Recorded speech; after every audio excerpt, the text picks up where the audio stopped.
Saging dito. Ayan o, mapintog-pintog ang saging. Yan, sobrang pintog. Sobrang chubby. Ito kakabuka lang.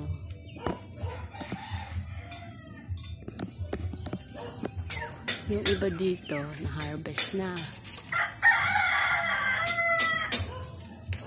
Ayan o. Yan yung dalawang kambal. Yan yung dalawang kambal na saging. Dami. Diba? Ito yung sobrang pintog.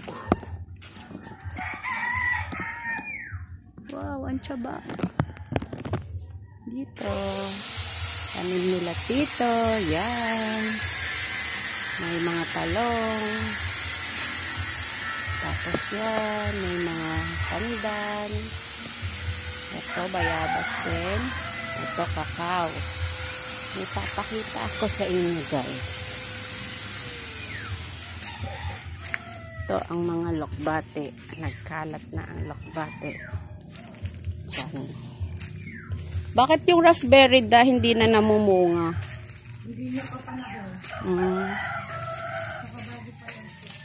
Ito ang kakao. Dada, makakatikim ka na dito ng chocolate. Ilang ano na lang to. Ayan o, kakao. May bunga na siya. Bakit ganun? Hindi pa siya lumaki, naging kulay brown na. Kasi maliit pa lang siya.